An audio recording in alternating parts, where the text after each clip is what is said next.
Gonna try to get the queen. You ready? Yeah.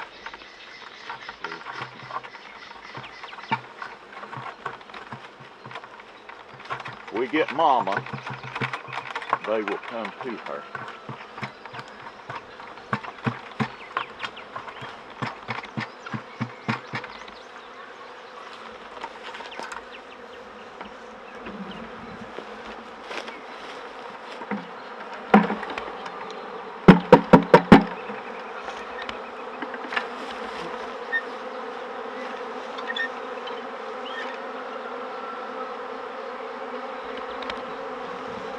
If we don't have mama, they'll go right back.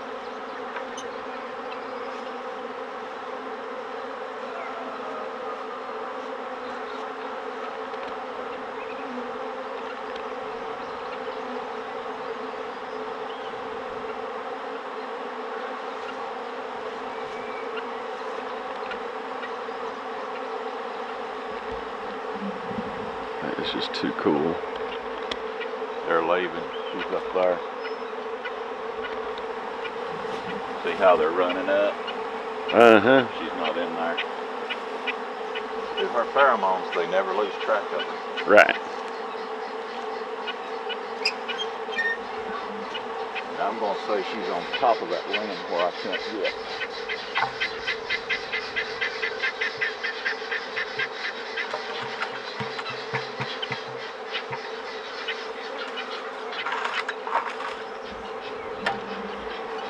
Excuse me. Bless you. I am blessed.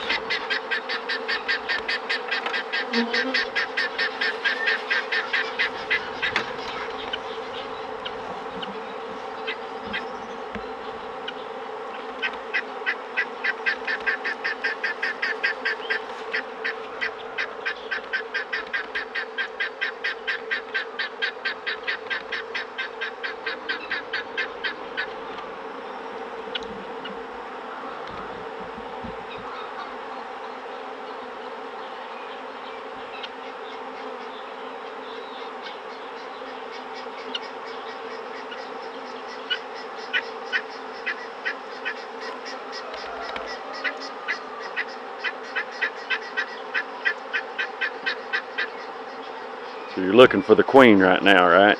We looking for the queen. There she is. They won't. I don't think they will bother you. Right there is mama. Oh, I see her. Yep. There she is going down in the hive. I see her. Oh, great.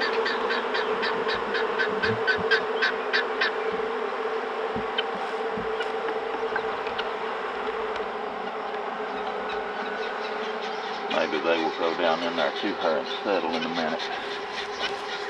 That was wonderful. Those, if we don't get them, should go back to their original hive.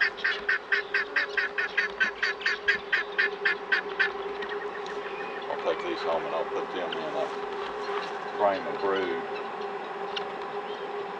both to help them stay and to strengthen their numbers. Right. Oh, that is great. Let me open that back up a little bit more. I was wanting them to catch her pheromones and go back down into her. Right, as many of the bees as possible. Yeah. Let's see if we can cheat a little bit.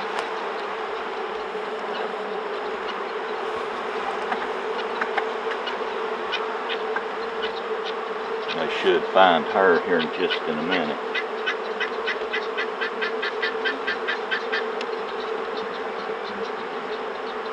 They're usually fairly docile in a swarm. Even a swarm of Africanized bees is just this docile until they build a comb. Once they build a comb, then they have put up home and they will defend it.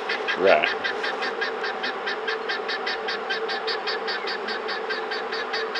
Right now they don't have anything to defend. No honey, no comb, no... And they're fairly docile. So do you think she'll stay in there now? Now she will at the moment.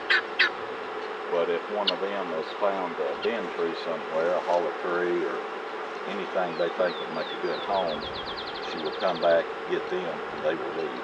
Oh. Yeah, and So you don't want to take too much time then. Well, no, they're fine there right now. But good way to get stung. Oh, I bet. But if your heart's pure, they will not sting you. Right there's Mama. You want to get a close-up of her? Yeah. So that's the queen then. Well, I think she went to the other side through that hole.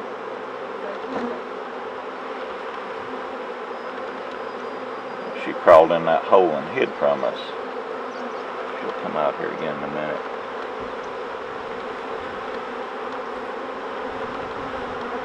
Right there she is. Oh, yep. That is just too cool, Norman. Yeah. I was going to pick up a drone, but I don't see a drone. She's running. I might ought to put her back. Last time I seen her, she was up there. Yeah.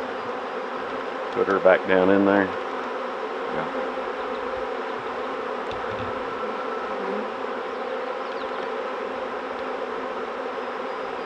Well, I was going to snap me a picture. There she is.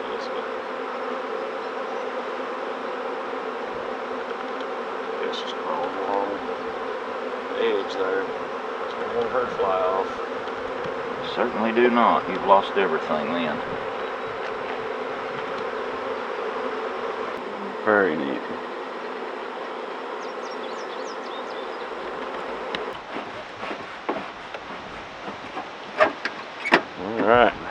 All right, well, this has been an exciting day here on the homestead. I have with me Norman Angel, a family friend. The swarm was flying over us this morning, and I'd been told in the past when a swarm's flying, if you'll make a loud noise like thunder, that they'll land. So I ran up to the barn real quick, started beating on the side of the barn, and sure enough, they landed in this oak tree here. And I was able to call Norman here, and he came over and got them. Now, Norman, I see you have smoke going here. What's the smoke for? The smoke sends them into panic mode. It does two things. It helps calm them, settle them down.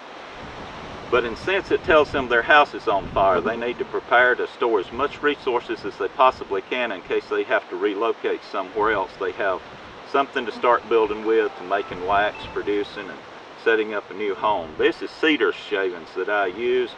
I found it's economical, it's quick, it makes a good smoke, it really seems to settle them and calm them down quickly. That's why I'm a huge fan of cedar shavings. Yeah, I can smell it. I can smell the cedar in it.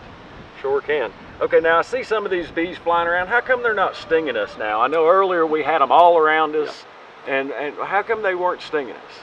This seems to come from a fairly gentle colony. In swarm mode, they're usually fairly docile unless you mash them. Now you get an ill one here and there out of anything at any time. But even an Africanized colony can, during a swarm, they're usually docile as well until they start building comb in an old flower pot or anything, and that's when they become dangerous. Okay, great. So now you have the queen in here. We know if she's in there. We looked at her several times. Yes. Earlier, we've left the box cracked open for about an hour or so now, and we've got as many bees in there as we can. So what are you going to do with these now? Now I'm going to take these home and I'm going to put them into a 10 frame regular hive, and I'm going to pull from another colony a frame of honey and a frame of mixed open brood as well as seal brood. And this is a small swarm, so I'm not going to get a lot of bees because they won't be able to properly care for them, especially if it dips down cool again. And that will give them a little bit of boost. That will give them the honey resources. I will also feed them, and the new hatching bees will help take care of the new bees that the larvae and stuff coming on that she will lay. Very good. Now I see some more bees still flying around here that we weren't able to get in the box. You said earlier they'll just go back to the hive they came from. They'll go back to the hive they came from. If there's another one close by, perhaps they might even go in it, but they'll find shelter before the night's over. Okay, so we don't have to worry about leaving a few behind. No, they'll go back home, or they'll find another home somewhere. That is just too neat. Now, I've talked to Norman for years now about getting bees. Christy and I have. And in a few years, we are going to get bees, and Norman hopefully will be my mentor and help me out. If you have any questions or comments about this video, please leave them below, and thanks for watching. Norman. Thank you, brother. sir. Appreciate it. Appreciate it. Thank you very much for Thank coming you. and getting these bees.